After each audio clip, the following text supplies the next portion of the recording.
में स्वागत आपका। मैं हूं योगेंद्र। आप देख रहे हैं खास खबर, और खास खबर में हम बात करेंगे पार्लियामेंट की। संसद जिसकी स्थिति गुरुवार से लग रही थी वही हुआ कि अनिश्चित काल के लिए स्थगित। हालांकि 20 तारीख तक का बिजनेस पहले से ही बताया हुआ था और वही हुआ। अनिश्चित काल के लिए दोपहर भी नहीं हुआ पूरा, उससे पहले स्थगित कर दी गई। और वही जो सवाल बाहर थे वो यूं क्यों रह गए कि आखिर होगा कि गलती किसकी थी, अभी तक कोई पता नहीं लग पाया। किसने किसको धक्का मारा, नहीं मारा, कोई पता नहीं है। खैर, लेकिन काफी वरिष्ठ नेताओं से हमने बात की जो सदन के मेंबर रहे हैं, चाहे विधानसभाओं के रहे हैं, चाहे पार्लियामेंट के रहे। उनका कहना था कि बड़ा दुर्भाग्यपूर्ण है और ये ऐसी स्थिति नहीं थी, इसे बचा जाना चाहिए था। नियम मर्यादा ये सबके लिए बहुत ही जरूरी है और सीनियर जो हैं उन लोगों की भूमिका अदा करनी चाहिए। कल का जो घटनाक्रम रहा उसको भी बड़ा दुर्भाग्यपूर्ण बताया है और ये कहा है कि इसे कोई भी बर्दाश्त नहीं कर सकता। इसमें ध्यान देने की आवश्यकता है और जांच करनी चाहिए वास्तव में क्या फैक्ट्स हैं इसके। चलिए हम चर्चा शुरू करेंगे और मैं उन चीजों को नहीं दोहराऊंगा। धरने, प्रदर्शन, बवाल जो कुछ चला, अंबेडकर के नाम पे जो अंदर से सदन में जो चर्चा हुई वो बाहर तक और बाहर से हाथापाई तक पहुंच गई, वो एक मुझे लगता है कि अव्यवहारिक थी। इसे कोई भी सहन नहीं कर सकता और ये टाली जा सकती थी। चलिए, हमारे साथ भाजपा से अटल खंडेलवाल साहब हैं, कांग्रेस से भरत मेघवाल जी हैं और हमारे साथ गर्वित खंडेलवाल आम आदमी पार्टी से हैं, हमारे सहयोगी अनिल सेन है। अनिल, क्या लगता है आपको? काफी लोगों से बातें भी हुई हैं, कई चर्चाएं भी हुई हैं।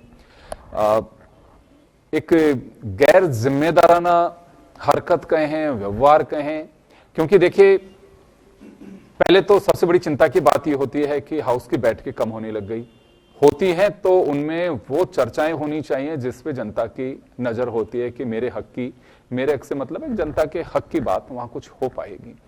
अभी स्थिति यह चलती है कि केवल लड़ाई बस वोट को साधने की थी। तो क्या वास्तव में चर्चा है कि इसे टाला जा सकता था? और अभी भी किसी निष्कर्ष में नहीं पहुंचा मैटर कि चलिए कोई सर्वदलीय बैठक वापस से बुला करके हाउस को शुरू किया जाए और कुछ हो। लेकिन आपस में जिस तरह की धक्का मुक्की है उसको लेकर के काफी सीनियर लोग हैं, उनका कहना हमने ऐसा नहीं देखा कि हाउस के बारे से स्थिति बनी हो। देखिए, संसद की जो तस्वीर आम पब्लिक भी निंदा की कर रही है कि आखिरकार गरिमा होनी चाहिए संसद की, विधानसभा हो या लोकसभा हो। जनता के मुद्दे वहां पर उठाए जाते हैं, जनता के काम किस तरह से हो सकते हैं, योजनाएं किस तरह से बन सकती हैं, उसके ऊपर एक डिबेट वहां पर होती है।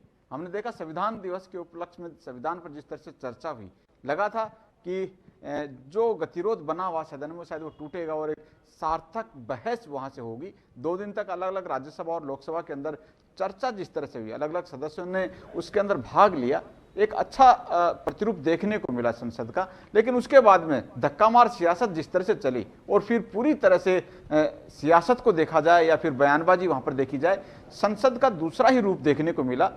सड़क पर भी यूं कहा जा सकता है कि इस तरह की स्थितियां शायद राजनीतिक दलों के बीच में नहीं होती होंगी जो कि संसद की उस तस्वीर में वहां पर देखने को मिल रही थी। तो पूरी तरह से गतिरोध बरकरार था, लेकिन ये गतिरोध टूटेगा कैसे? और ये तस्वीर अभी की नहीं है, हम लगातार पिछले कई वर्षों की तस्वीर देख रहे हैं। चाहे राजस्थान विधानसभा की चीजें को देखा जाए या फिर उससे ऊपर अगर देखा जाए दूसरे राज्यों की विधानसभा और फिर लोकसभा और राज्यसभा की स्थितियां भी फिलहाल कुछ ऐसी हो गई हैं जहां पर बहस की बजाय आपसी तूतुम में ज्यादा नजर आती है, या फिर जो मुद्दे बहस के लायक नहीं हैं उनको लेकर मुद्दे वहां पर बनाए जाते हैं, इश्यू जैसे क्रिएट हो जाते हैं कि हंगामा वहां पर होता है, वेल मारकर हंगामा किया जाता है, जोर शोर से नारेबाजी जो है सदन के अंदर की जाती है और बहस के बजाय फालतू के जो समय वहां पर गंवारा होता है वो कहीं ना कहीं आम जनता का जो एक तरह से कहा जा सकता है टैक्स का पैसा है वो जाया अपने आप में कहा जा सकता है। पब्लिक को उम्मीद नहीं है, जनता को उम्मीद इस तरह की नहीं है और ना ही पब्लिक ये चाहती है कि सदन की इस तरह की तस्वीरें उनके सामने आए। जनता चाहती है कि सदन की अच्छी तस्वीर उनके सामने आए और जो डिसीजन निर्णय वहां पर लिए जाते हैं वो उनके बीच में जाएं, लेकिन शायद वो नहीं जा पा रहे हैं और गतिरोध लगातार देखा जा रहा है कि हर बार चाहे शीतकालीन सत्र हो, बजट सत्र हो, उसके अंदर सत्ता पक्ष और विपक्ष आपस में उलझते हुए ज्यादा नजर आते हैं और उलझने के बीच में सदन को स्थगित कर दिया जाता है, लेकिन सार्थक बहस शायद वहां पर कम ही नजर आती है।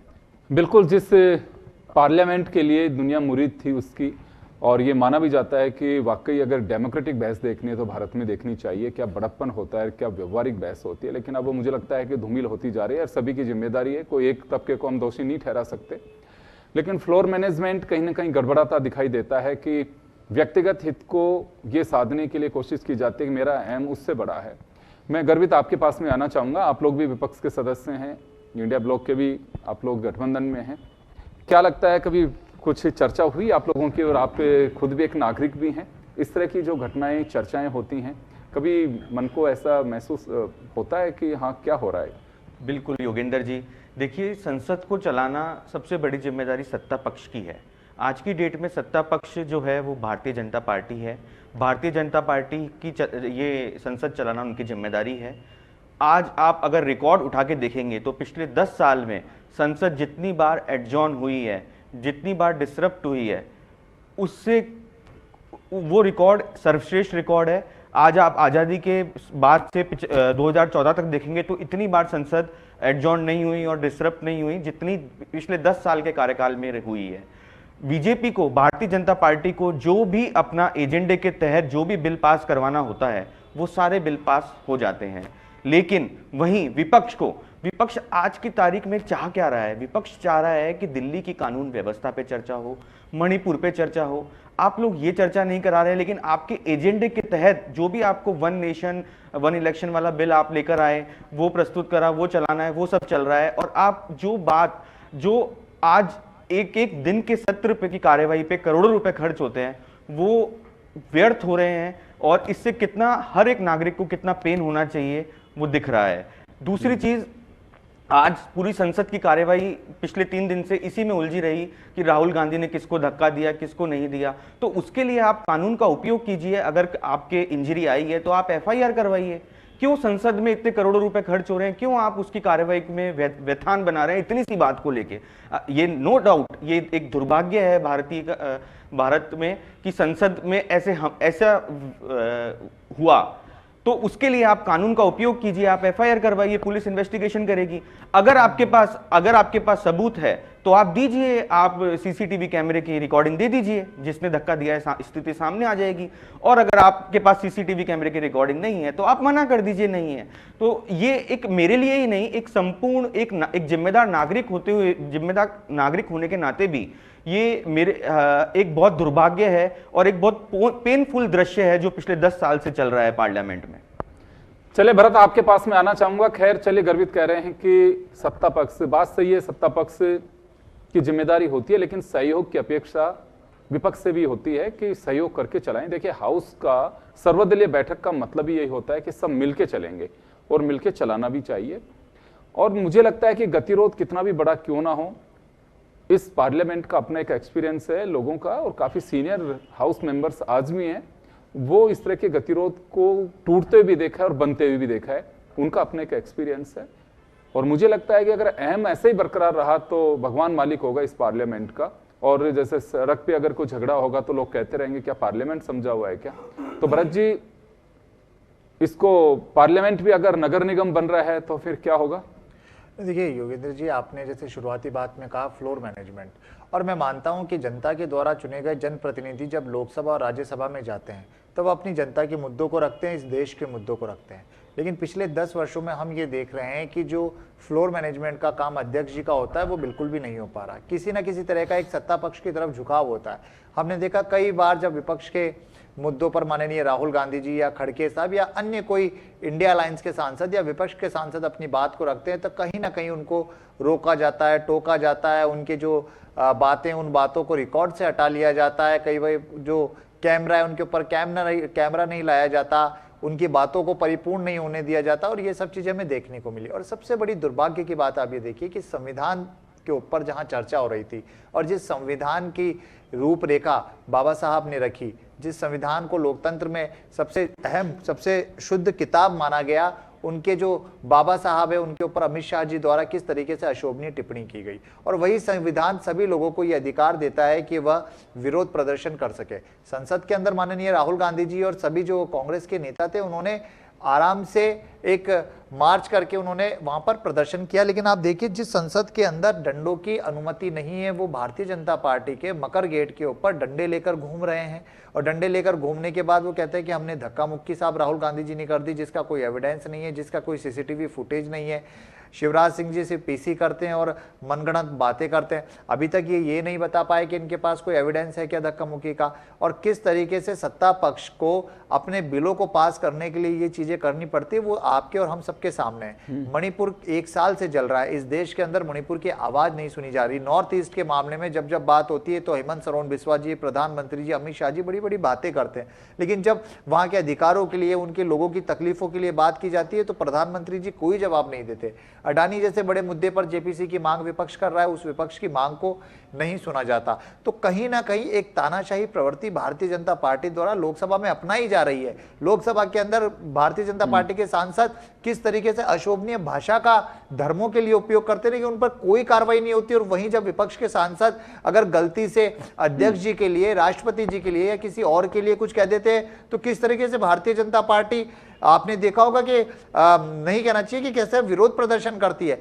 आप देखिए कि बाबा साहब की मूर्ति को रिप्लेस जॉर्ज सोरस से किया जा रहा है, और भारतीय जनता पार्टी उसके अपने ट्विटर हैंडल पर वो चीज डाल रही है। अभिव्यक्ति की आजादी को रोकने के लिए एक्स वालों को कहा जाता है कि आप इस वीडियो को डिलीट कर दीजिए। किस तरीके से इस देश को चलाया जा रहा है। हम जहां संविधान की बातें कर रहे हैं, 75 वर्ष परिपूर्ण की बातें कर रहे हैं, ये भारतीय जनता पार्टी उस लोकतंत्र के मंदिर के अंदर उस लोकतंत्र की संविधान की हत्या कर रही है। चलिए अटल जी, आपके पास मैं आना चाहूंगा। अटल जी, एक तो आरोप ये लगाया जा रहा है कि अमित शाह जो बोले उसको और अडानी के मुद्दे को डाइवर्ट करने के लिए ये सारा एक साजिशन तरीके से तैयार किया हुआ एक षड्यंत्र था बीजेपी का। ये विपक्ष का आरोप है, कांग्रेस का खासकर। देखिए, ऐसा है, उल्टा चोर कोतवाल को डांटे, एक कहावत है, पुरानी है। अभी इन्होंने कहा कि रोकना टोकना भी इनको पसंद ही नहीं, कांग्रेस वालों को, कि कोई रोके। सभापति की ये मानते नहीं है, अगर वो बोले तो वो फिर आरोप लगा देते हैं।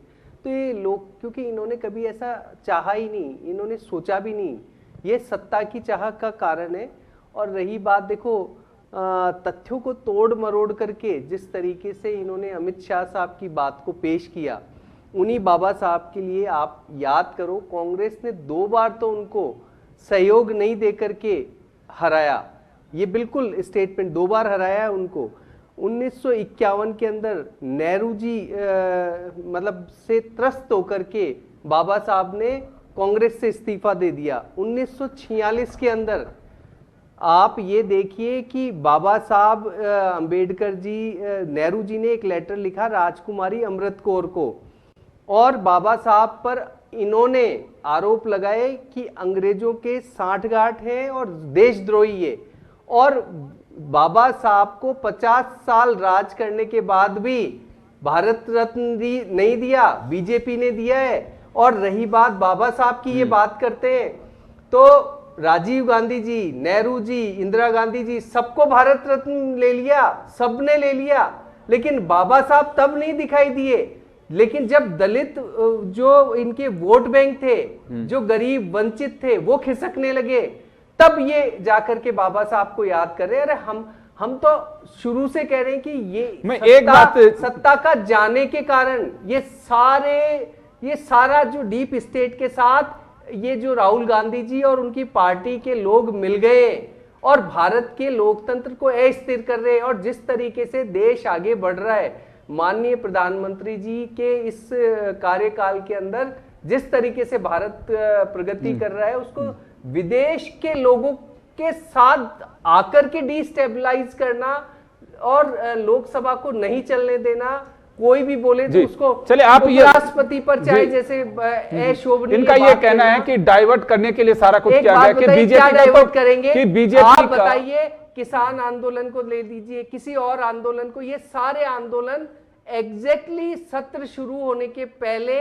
किसी बाहर से कोई न्यूज आती है, कभी हिंडनबर्ग की आती है, कभी पेगासस की आती है, कभी किसान आंदोलन की आती है, कभी किसी और चीज की आती है, और भारत के अंदर लोकसभा अस्त व्यस्त कर देते हैं ये लोग। तो इसको क्या माने? एक सेकंड, क्या माने उसको?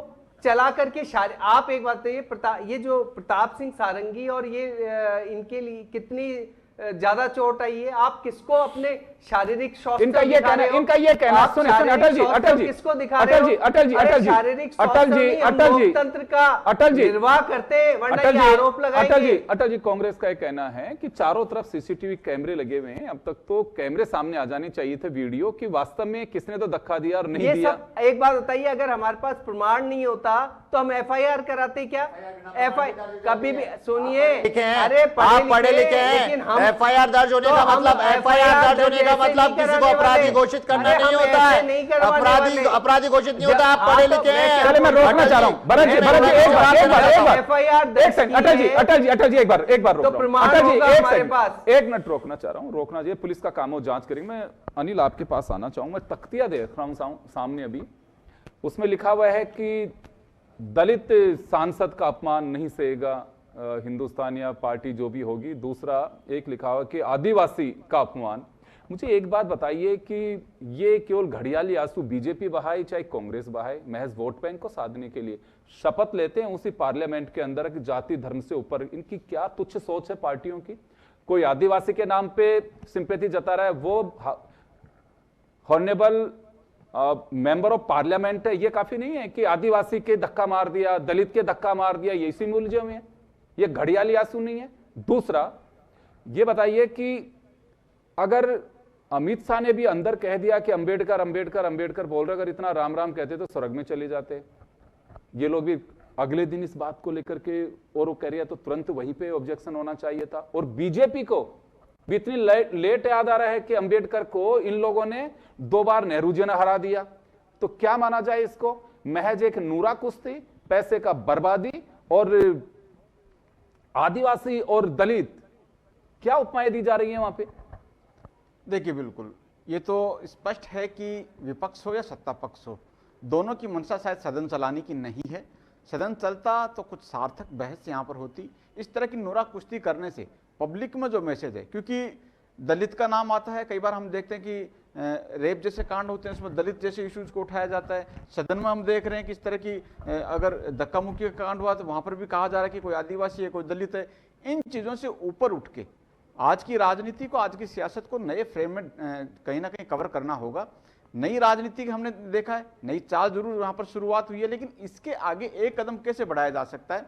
सियासत में सत्ता पक्ष को विपक्ष का सम्मान और विपक्ष को सत्ता पक्ष का सम्मान करना होगा। विपक्ष को देखना होगा कि जनादेश जनता ने जिसको कमान सौंपी है उसको किस तरह से सम्मान दिया जा सकता है। ये जरूर है, सदन के अंदर अगर कोई गरिमा को ठेस पहुंचाने वाली बात हुई है, आरोप प्रत्यारोप वहां पर हुए हैं, तो एक व्यवस्था कहीं ना कहीं सत्ता पक्ष के खिलाफ आसन के पास में वहां पर होती है। आसन को इशारा किया जा सकता है, निवेदन किया जा सकता है, और वहां से कहीं ना कहीं सही सार्थक चीजें निकल सकती हैं। आसन का पूरा काम है संचालन करने का सदन को, और सत्ता पक्ष और विपक्ष जो भी अपनी बात रखते हैं आसन को संबोधित करते हुए वहां पर रखी जाती है। तो इन तमाम व्यवस्थाओं को अगर देखा जाए तो व्यवस्था के प्रति सत्ता पक्ष और विपक्ष दोनों अपनी बात वहां पर रख सकते हैं। लेकिन फिलहाल इस तरह की जो तस्वीर है, कभी अडानी की चीजें आती हैं, कभी अंबानी की चीजें वहां पर आती हैं, कभी धक्का मुक्की वाली जो सियासत है वो सदन के अंदर घुस जाती है। तो इन चीजों से ऊपर उठना होगा। अगर भारत देश के 140 करोड़ जनता का हित अगर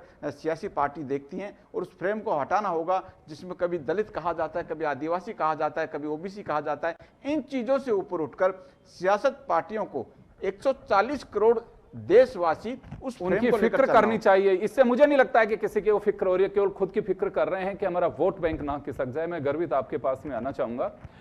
हम लोग सब देखते हैं कि संविधान की शपथ ली जाती है और उसके बाद में ये केवल मिनिस्टर और प्रधानमंत्री या मुख्यमंत्री नहीं लेते हैं, ऑल मेंबर्स ऑफ हाउस सब बाकायदा जब वो मेंबर की शपथ लेते हैं उसके बाद ये विधिवत तरीके से उस हाउस का मेंबर होता है, और वो शपथ भी यही लेता है। जाति धर्म इन तमाम चीज़ों से ऊपर उठ करके, और तख्तियों पे लगा रहे हैं कि आदिवासी का अपमान हम नहीं सहेंगे, और कोई कह रहा है कि दलित का अपमान नहीं सहेंगे। वो दलित और आदिवासी से ऊपर उठ करके वो हाउस के मेंबर नहीं है क्या? दोनों तरफ से ये हो रहा है। देखिए, ये बात बिल्कुल सही है कि ये जिम्मेदारी सबकी है कि सदन एक सुचारू रूप से चले, लेकिन प्रारंभिक तौर पे जो जिम्मेदारी है वो है भारतीय जनता पार्टी की। आज यहाँ पे भारतीय जनता पार्टी के प्रवक्ता बैठे हैं, मैं ठीक इन्होंने आज इस स्टूडियो में वैसा ही किया जैसा इनके नेता पार्लियामेंट में करते हैं, मुद्दे को डाइवर्ट। आज इन्होंने मुद्दे को डाइवर्ट कर दिया। यहाँ पे मुद्दा है कि सदन आप लोग चलने क्यों नहीं देते, जबकि इन्होंने अंबेडकर साहब की पूरी हिस्ट्री बता दी कि अंबेडकर साहब का कांग्रेस ने इतना अपमान किया था। आप तो ये बताओ कि सदन चलने क्यों नहीं देते? आपकी जिम्मेदारी है, आपका सभापति है, आप सदन चलने दो ना। आप क्यों विपक्ष के सांसदों को आप सस्पेंड करते हो? आप क्यों विपक्ष के जो 2-3 मुद्दे हैं, विपक्ष के जो 2-3 मुद्दे हैं, आप विपक्ष के जो मुद्दे हैं आप उन पे बहस कीजिए। अटल जी आ रहा हूं। आइडियली सभापति किसी पार्टी के नहीं होते हैं, लेकिन यहाँ पे सभापति ने बिल्कुल भारतीय जनता पार्टी के प्रवक्ता के रूप में कार्य किया। गर्वित जी, अटल जी एक मिनट, गर्वित जी एक सेकंड,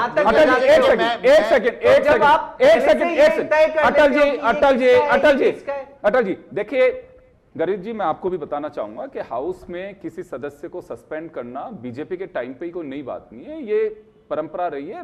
जैसे लगता है स्पीकर को या सभापति को या वहां जो भी आसन पे बैठा होता है कि हाँ उनकी नजर में लगता है कि ये मिसबिहेव हो रहा है, पार्लियामेंट्रियन जो सिस्टम है उसके अनुकूल नहीं है, तो वो सस्पेंड कर सकते हैं, उनका राइट है। और ये पहली बार नहीं हो रहा है कि चलिए साहब बीजेपी के सांसद संसद में गाली देते हैं, बीजेपी के सांसद संसद में असंसदीय भाषा का इस्तेमाल करते हैं, तब बीजेपी के सांसद पे क्यों कार्रवाई नहीं होती? पिछले 10 साल में एक भी बीजेपी के सांसद पे कोई कार्रवाई नहीं हुई है। क्या आप बताएंगे क्यों बीजेपी के सांसदों पे कार्रवाई नहीं हुई आज तक? मैं अटल जी की दो बातों का खंडन करना चाहता हूं। मैं चाहता हूं दो बातों का। बोलिए। Bharatiya Janata party WhatsApp university का ज्ञान यहाँ देती है, मैं इनको क्लियर कर दूं। 1951 के अंदर जो इस्तीफे की बात कर रहे हैं, हिंदू कोड बिल लेकर आ रहे थे प्रधानमंत्री जवाहरलाल नेहरू जी और बाबा साहब।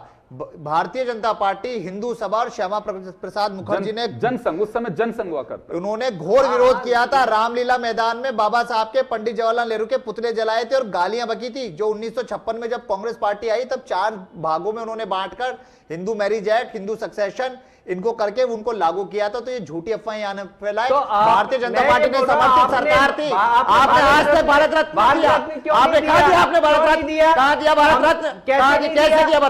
बताओ कैसे दिया? अरे बताओ ना कैसे दिया? आपने कैसे दिया बताओ? आप बता नहीं पाओगे। समर्थित सरकार थी आपने कौन सा दिया? आपने तो दिया ही नहीं है। लेकिन अरे बात मत करो, ये बताओ कहाँ दिया? कहाँ दिया? 1990 में भारतीय जनता पार्टी की सरकार थी, क्या आपने गालियां बकी है बाबा साहब को? क्या बात करते हो यहाँ पे? भारत रत्न देके लोगों को गालियां बकोगे आप? अरे गालियां बकोगे क्या भारत रत्न देके? ऐसा क्या भारत रत्न देके गालियां बकोगे क्या बाबा साहब को? आप गालियां बकोगे क्या? क्योंकि हिंदू कोड बिल लागू नहीं करी, हिंदू कोड बिल लागू नहीं करा आप लोगों ने। आप लोग महिलाओं का उत्थान नहीं चाहते थे। श्यामा प्रसाद मुखर्जी महिलाओं का उत्थान नहीं चाहते थे, महिलाओं का उत्थान नहीं चाहते थे, महिलाओं का पुनर्विवाह नहीं चाहते थे, महिलाओं को पढ़ाना नहीं चाहते थे भारतीय जनता पार्टी। अरे आरएसएस ने तो गालियां बकी है, गालियां। भारतीय जनता पार्टी ने गालियां बकी है, गालियां बाबा साहब को। और आज बाबा साहब के ऊपर बात पढ़ के आइए, पढ़कर आइए, व्हाट्सएप यूनिवर्सिटी का ज्ञान मत छाड़िए, पढ़कर आइए, व्हाट्सएप यूनिवर्सिटी का ज्ञान मत छाड़िए। चले मैं माफी चाहूंगा सर, समय का अभाव, व्हाट्सएप यूनिवर्सिटी ज्ञान मत छाड़िए।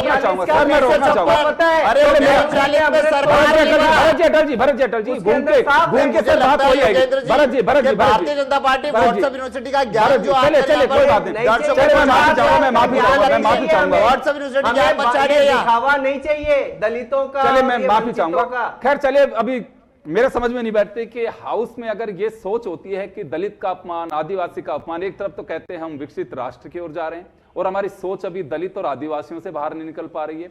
ये मान के चलना चाहिए कि हाउस का जो मेंबर है उसकी विल पावर वैसी होनी चाहिए। और आदिवासी, ओबीसी, एससी, अल्पसंख्यक अगर इनमें बांटेंगे तो मुझे लगता है कि उस संविधान के साथ तो एटलीस्ट आप बहुत बड़ा दुर्व्यवहार कर रहे हैं। दुर्व्यवहार इस वजह से मैं कह रहा हूं कि जिसकी शपथ ले रहे हो आप, जातियों का नाम नहीं आना चाहिए, वो आप वहां पे जिक्र कर रहे हैं।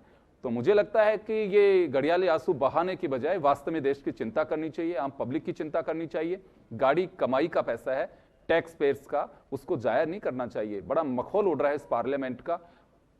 लोग कहते हैं सब्जी मंडी बना दिया, कोई कौन सी मंडी बताता है। तो वास्तव में इन शब्दों से बाहर निकलने के लिए वहां व्यवहार सुधारने की आवश्यकता है कि एक को नहीं सभी को ही। आप सभी का बहुत बहुत शुक्रिया। खास खबर में इतना ही, दीजिए इजाजत, नमस्कार।